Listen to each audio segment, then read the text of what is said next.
Hello, friends. Welcome on this platform. Your Bamenda man, your Ikuna man, your Ngi man, proudly anglophone. On this platform, nous sommes ici, les amis, pour contrecarrer toute forme d'injustice. Du moins, nous dénonçons cela. Et à chaque fois que vous pensez que vous êtes dans une situation pareille, si vous nous envoyez les preuves et après vérification, nous allons parler de cela. Depuis que Djibek a organisé sa conférence de presse dans un hôtel, je ne vais pas citer le nom de cet hôtel, à Douala, les amis, je me suis posé beaucoup de questions pour comprendre le comment et le pourquoi. Est-ce que la première des choses à faire après une sanction, c'est d'organiser une conférence de presse ou de faire appel? Toute autre chose, les amis, la conférence de presse qui est arrivée, qu'il a organisée là, les amis, je trouve que c'est inutile. C'est inutile parce que ça ne règle pas le problème. C'est inutile parce que ce n'est pas parce que vous parlez fort, que vous criez fort, que vous avez raison. C'est inutile encore parce qu'il y a d'autres clubs qui sont dans ces mêmes situations, qui ont été sanctionnés.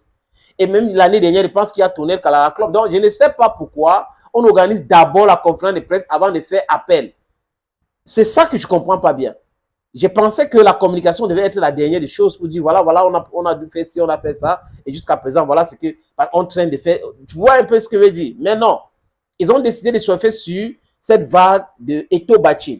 Parce que oui, la communication autour de la CFK, tous les jours, tout le monde crie. Chacun est en train de dire sa part, on est en train de faire du bachin. Donc, c'est mieux d'organiser la conférence de presse en pensant qu'on va mettre la pression sur la fédération et que ça va régler les problèmes. Je ne pense pas que c'est comme ça qu'il faut procéder, les amis. Je ne pense pas. Il faut procéder autrement.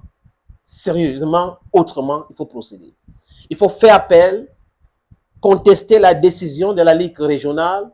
Avant toute chose, mais quand M. Kadji et la CAISA ont décidé de s'inscrire volontairement dans cette ligue-là, ils savaient que voilà les règles. Si vous ne respectez pas ça, oui, bon, la loi, c'est la loi. On vous sanctionne. Ce n'est pas parce que vous avez formé les joueurs depuis 30 ans que si vous piétinez les règles, on ne va pas vous sanctionner. Ça n'a pas de sens de venir. Tout le monde sait l'importance de ce centre de formation. Tout le monde sait ce que la CAISA a déjà fait. Mais personne ne peut accepter de vivre dans un état de non-droit. Parce que vous êtes CAISA, si vous ne respectez pas le droit, non, il faut torpiller en votre faveur. Je dis encore que ça n'a pas de sens.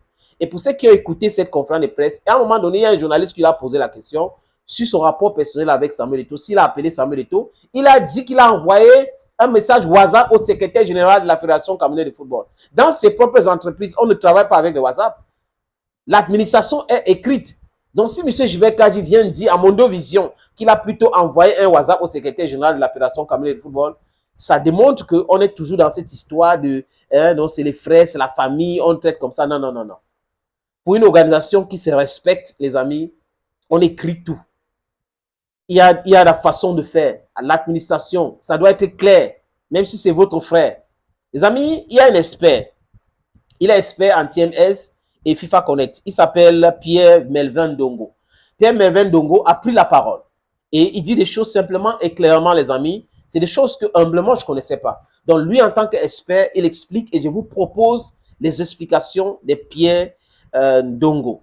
Il dit ceci. La FECAFOOT a depuis quelques années entrepris des réformes sur la protection de joueurs.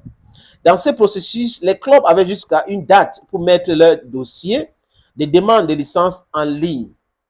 Plus de 100 clubs amateurs n'ont pas mis les dossiers en temps, sachant que ce jour-là, à minuit, le système avait fermé l'accès à la vue de nouveaux dossiers. Ceux qui ont mis les dossiers à temps n'ont pas pris le temps de bien les monter. Comme d'habitude, ils ont filmé n'importe comment, n'ont pas mis les photos sur les déclarations sur l'honneur. Bref, ont bricolé comme d'habitude. Résultat, certains clubs ont mis 50 dossiers en ligne, mais se sont retrouvés avec 11 licences ayant été validées. C'est le cas de Kadji Sports Academy. La FECAFOOT traite les licences par ordre de priorité par rapport au calendrier de compétition. C'est pourquoi, après les clubs d'Elite One et de la Guinée Super League, on a traité les licences des clubs de deux régionales. Les clubs des championnats départementaux étant les derniers à être traités, la plupart ont été traités au moment où ils nous parlent. Or, après le traitement, les clubs doivent des notifications procéder aux corrections y afférentes. Ce qui n'est pas le cas de plus en plus de la plupart des clubs qui n'ont pas d'agents administratifs chargés de la gestion en temps réel de leurs dossiers et des demandes de licence. Résultat, La FECAFOOT peut traiter les licences le 20 avril. Le club n'est pas au courant, le club ne corrige pas à temps et c'est au moment d'aller jouer qu'ils se rendent compte qu'ils n'ont pas suffisamment de licences et courent dans tous les sens. Les tracasseries, les tracasseries du TMS. Depuis cette saison, le TMS est devenu obligatoire. Le TMS, c'est le système de transfert de joueurs. Tous les joueurs venant des autres clubs doivent désormais être enregistrés dans le TMS, obtenir le CNT, Certificat National de Transfert, avant d'être enregistrés sur FIFA Connect. 76% des clubs amateurs n'ont pas de compte TMS. La FECAFOOT a mis sur pied des documents de formation. Mais jusqu'à là, les clubs n'ayant pas d'argent administratif ont tous les problèmes du monde pour s'en sortir. En effet, pour créer un compte ou un compte TMS, le club doit avoir un agent TMS formé à un diplôme délivré en ligne par la FIFA.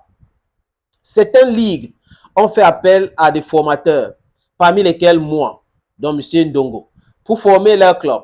C'est le cas de la Ligue de l'Est, dont il affirme qu'il y a moins de problèmes dans ce sens. Conclusion. La CAISA n'a pas fait seulement, n'a pas fait seulement son boulot. Voilà. De ce qui procède, les clubs ont une grosse part de responsabilité dans ce qui est en train d'arriver. Les clubs étaient habitués à la débrouillardise et ont du mal à s'arrimer à la nouvelle donne. Il y a eu trop de tripatouillage dans la délivrance des licences. Et là même, si beaucoup reste à faire, notamment l'introduction de la reconnaissance faciale, mais les avancées actuelles permettront d'ici quelques années à enrayer, sinon à réduire drastiquement le phénomène. Cela demande beaucoup d'engagement de la part des clubs.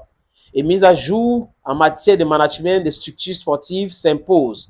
Pour le cas spécifique de la CAISA, si elle n'a pas vérifié son compte FIFA Connect afin de procéder aux corrections demandées et si elle n'a pas enregistré les demandes de CNT dans la période d'enregistrement initialement prévue, elle n'a que à s'en prendre à elle-même.